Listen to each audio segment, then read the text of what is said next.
We've heard this week at the FT Digital Media Conference some optimism on video. I've heard it described as the end of the linear video age, but a golden age for content nevertheless. Do you share that optimism? I certainly share the optimism.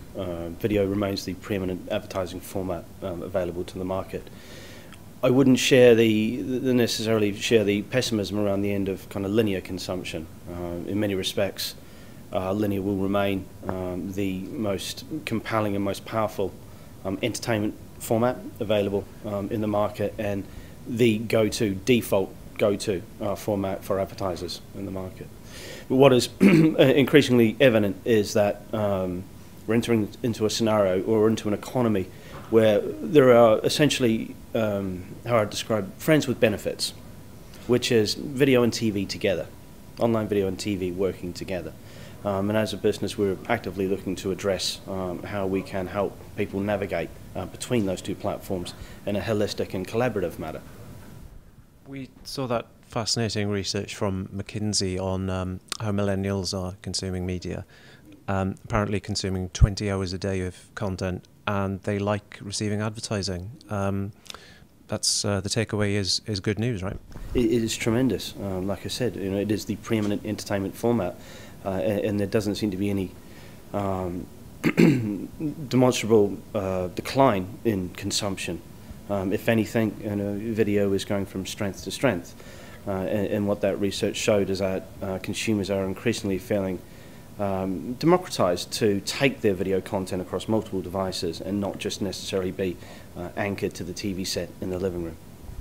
And what's on Videology's horizon? You've been rolling out in new international markets. How's that going, and where's next? It's been going tremendously well. What is next is very much a continued focus on the TV community.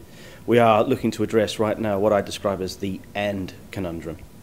So historically, TV buyers would, or TV buyers and people in that community would look at a budget, and they would say, I can spend this on TV or I can spend this on video.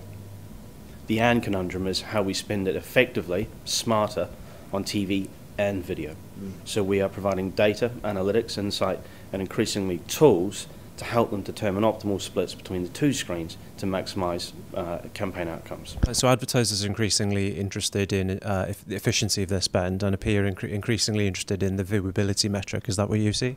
Yes, absolutely. It is critical, especially if you're working with a TV buying community, that you address the needs that they have as an industry, and viewability, quality of content, quality of format and placement, and verification around not only ads run, but viewer exposure. Absolutely critical.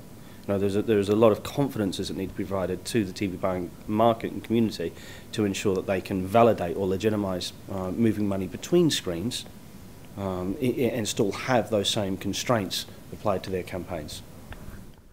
Are video CPMs where they deserve to be currently, and what's going to drive the movement in them over the next year or so? I think markets determine what the appropriate CPM is for any given media format. It's a bit difficult to look at in a neutral way across multiple markets where those CPMs are set. It is essentially a supply and demand economy. What we would like to see is more quality content, and it was very encouraging to hear at the conference this week that most of the publishers who took the stage spoke to their agenda around producing more quality content. More quality content will help stabilise CPMs and essentially set an effective market rate.